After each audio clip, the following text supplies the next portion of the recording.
Many times I get asked in DMs, comments, or face-to-face, how does one or how can one extend their visa after falling in love with ex-European country? Which, let me tell you, is quite easy to do. And after all that time, after some reflection, some thoughts, and some good old research, here's my answer for you. Hey you! Hello beautiful people! My name is Savannah, but on the internet I go by Savvy C, and welcome back to Savvy C Scoop. Now, if you're new here, cuckoo, hello. I'm from the States. I'm a US citizen, so thus that will inform my perspective. With being a US citizen with my good old blue passport, it grants me the great privilege to automatically be on the receiving end of a 90-day tourist visa with an agreement with the Schengen EU zone. So I don't have to apply for one once I get there. And again, I will be speaking from that perspective. Now, if you aren't from the US, from another country, watch this to start with your research and then cater your research to your home country, to what country you're a citizen of.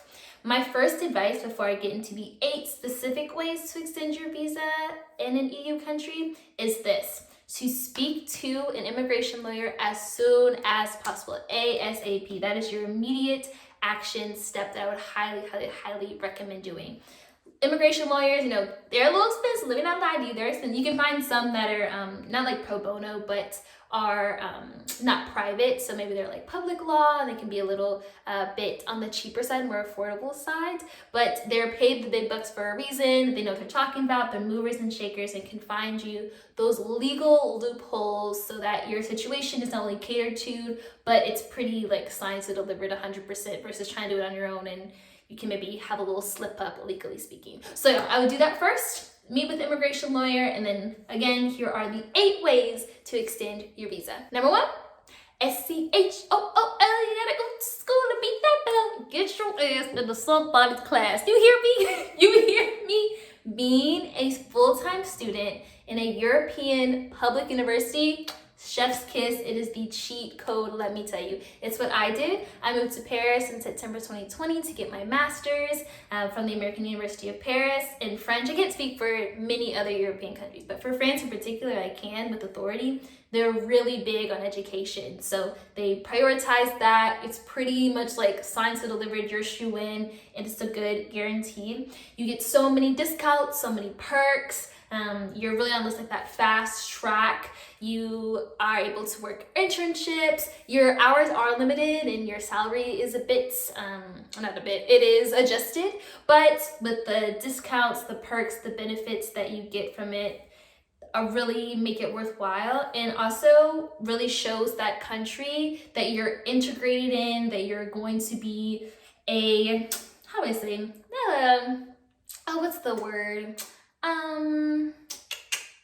that you're gonna be a contributing member to their country, right? That's really what immigration, at the end of the day, that's really what immigration is. It's just seeing of like, okay, this foreigner, this alien, what are they gonna offer and contribute to my country, to the economy, to the culture, etc. And having an education, having a degree from X school is really important. Number 2, if you've been to uni already have a degree, then I would advise you to apply to jobs like crazy and not only get hired, but get sponsored. That is the key word, golden ticket, Willy Wonka.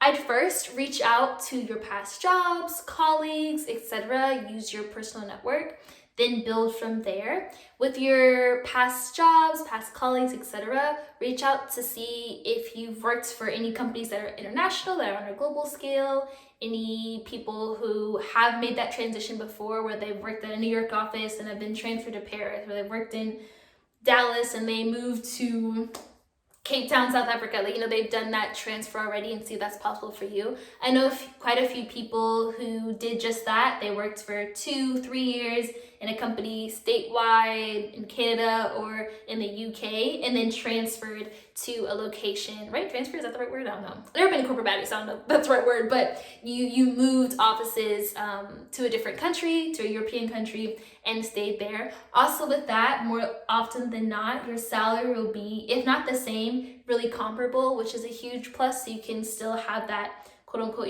US, whatever standard of living in a European country, which is quite ideal. And then if you don't have those experiences before, have no fear. There's LinkedIn, there's Indeed, social media, even talking face-to-face, networking, putting yourself out there. And then also being physically in the country, I think is a huge help as well, because you can find those opportunities and those things that sometimes the internet just can't provide, or you just can't provide. You can't Google your way into everything, And lastly, building off of that, this is specifically for those interested in moving to Paris. If you are a native English speaker or of a bilingual fluent level in English, and you are a health worker, have experience, have a background in healthcare, there is a website, I'll put it here, that is solely dedicated to those jobs. So there are job listings that are looking for native English speakers, and from, being as a doctor, a social worker, OBGYN, just you name it, those key pediatrician, those key positions in healthcare that speak to the English population, the growing English population in Paris. I've had both, where I've spoken to doctors in French and doctors in English, and there is that level of just familiarity speaking in your native language. So there definitely is a demand and search for you. So I'll put that here, and I'll have everything I mentioned too will be linked in the description box below, so definitely check that out. Number 3, building off of getting a job and being sponsored, another tried and true and popular route for foreigners looking to extend their visa in a European country is to work for international school or local school as an English teacher. There's specific programs per country, like NALCAP in Spain or TAPIF in France, or you can look at more broad general websites like Teach Overseas, Go Overseas, Teach Away, Peace Corps, etc. that just have postings and job listings throughout, if you want to look in Europe or look at other continents across the globe, but you can, dial your search in to look for Europe. The beauty of teaching English, especially for private school or international school, is that, like I mentioned earlier in the other part, that the salary will reflect that. So with it being private, with it not being public, you have those benefits and those perks. Also too, more often than not, definitely, they're familiar and comfortable with sponsoring you. So they've gone through the process, they know how the paperwork works. They, maybe have an immigration person on staff, or a lawyer on retainer, etc., that can help you through that process. So you're not just in the wilderness, the paperwork, bureaucratic wilderness by yourself type thing. And two, most importantly, they need you. You're vital to their school. Your ability to speak English on a native level, fluent level, is of a great asset to them, and thus they will make the necessary arrangements and sponsorship and paperwork, etc., to make that a reality for you. So that's a great route that I highly recommend you consider to try for yourself. Number 4, now if you're more like me, you're more entrepreneurial, nomadic, creative, traveler, etc., and you want to just move and be in a place but not be tied to a place specifically, then I suggest that you either continue or formally become a digital nomad. Digital nomadcy, is that a word? Digital nomad lifestyle, let's just keep it like that, has been, in my opinion, one of the biggest silver linings of Miss Rona in the 2020 pandemic. That's honestly, I feel like it's still going, but maybe we're just traumatized and ignoring that. Anyways, one of the biggest silver linings of the pandemic is that you can work from anywhere with stable Wi-Fi, laptop, you're good to go. And a lot of countries, especially European ones, frankly, are viewing it as economic gain and benefits their government and their country, but as a foreigner, you can mutually benefit and take advantage of this unique time in our world and this unique time in history. And again, like I said before, per country, things are different. So your monthly income rates, tax rate, housing, healthcare, etc. can differ per European country. So after watching this video, do more specific research on the country or countries of interest to you to move, and I'll link some resources and places you can start to do that to jumpstart your research journey on that. Number 5, calling all my fellow entrepreneurs. If you want to start a business, launch a new location, or freelance, then starting a business and kicking off your entrepreneurial journey is a good step for you. There's several opportunities to do so across Europe. And again, similar to being a digital nomad, it's an investment into that country's economy, which they're always looking to stimulate, always looking to build, especially after we're post-COVID now, we're inching out of post-COVID, to really rebuild economies that are vital to countries, overall survival. If you see something, an opportunity to create something that you are number one of one, and the only one of doing at, then make that a business. Maybe if you have that go-to gift, that skill, that talent, that maybe you kind of take for granted, but other people recognize in you, I say go for it. Launch it in a new marketplace. Do your research, peep the zeitgeist, see if there's a way you can put a spin or unique perspective on doing something and launch it formally in that country. I think one of the beauties, I'm definitely now more, I feel like I've always been pretty open and pro-immigration, but now that I've done it and I've gone through it, there is a beauty and there is a beauty to being a foreigner. There is a beauty to being an outsider and entering a space, entering a country with fresh eyes, with a new perspective that someone who was born and raised in that country probably would never see, or if they do notice it, they can't really think as clearly or as directively of how to fix that issue that you as a foreigner can notice and experience and help change right away. So lean into that, think about that. I'm going through this process right now in France, so I can't give you too much, but once it's behind me, once it's established, then I can definitely go and make a video about this in the future. I'm applying for something called the Passeport Talent, which is something I recommend. It's up to 4 years and renewable, so something like that is widely available across all European countries, or something for you to check out. Number 6. Now, this one is different from every other one I previously mentioned because the viability and the likelihood of this ranges significantly for those watching, for all of you watching. So this one is possible, is viable, but I don't think it's for everyone watching. The likelihood of it is pretty slim. And that is to invest in X country's real estate market by buying property. Now, I know, again, I might have lost some of you. So look at the description box, look at the timestamps and skip ahead. But you can do this, and this is quite a valuable option and, lucrative option as well.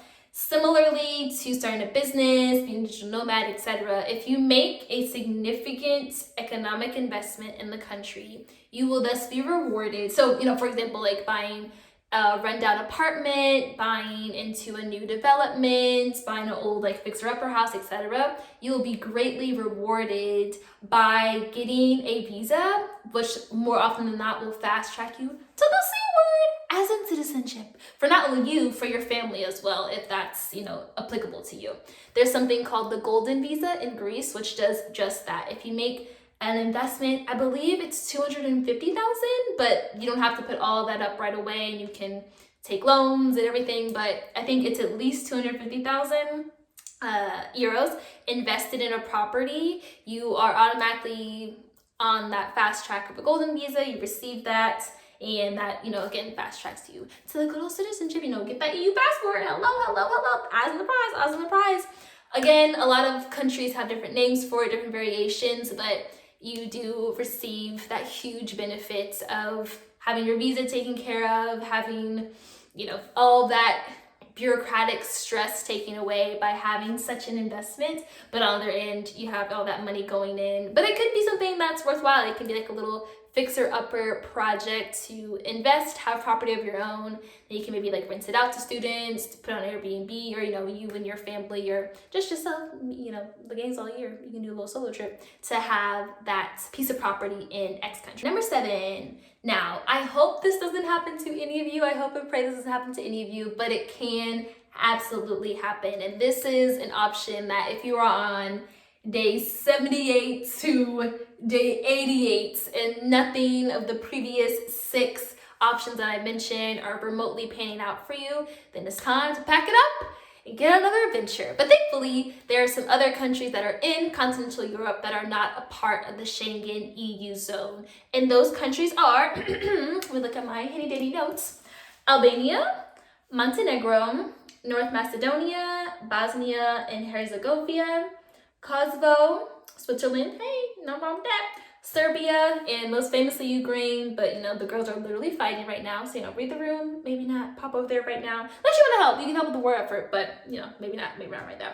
So, like I said earlier, those countries are part of continental Europe, but are not formally part of the EU. Thus, if you're a fellow American like me, or maybe have a similar visa arrangement with your home country, don't apply to that 90-day rule. So you can go there, spend another different 90 days, and then go back to, then go back to a Schengen EU country. For example, you can, so let's say you go to Spain, go to Barcelona, fall in love with it, you want to stay, whatever, but it doesn't pan out. You can be in Barcelona for 90 days, then leave and go to Bern, Switzerland for 90 days, and then return back to Barcelona for 90 days. You cannot be in an EU Schengen country. Again, this is an American, but your country might be similar. You cannot be in an EU Schengen country for more than 90 days within a 180-day period. So think of it like 4 quarters throughout the year, 3 months per quarter, and you have to have a 90-day break in between those 3 months, those 90 days. Hopefully that makes sense. Fingers crossed that makes sense. If not, let me know in the comments and I'll use, more words to explain. And last, but certainly not least, number 8. Now with this one, part of me is jokey, part of me is a bit serious, but more jokey, so please take it with a grain of salt especially. And that is to study the proposal, which is now on YouTube, free with ads. Study 90 Day Fiance, and get you a little European Valentine. Again, I joke, but in all seriousness though too, being engaged or being married to a European citizen can grant you some access, can grant you a visa to an extent, but still will take several years. And again, you have to demonstrate thoroughly that it's a for real relationship and not just there to, get a little passport, get a little, visa going. But what's even more so secure, in my opinion, and from my viewpoint and things that I've seen, is to pop out a little European citizen, okay? Pop out a child. No, this eliminates some of you. Pop out a child.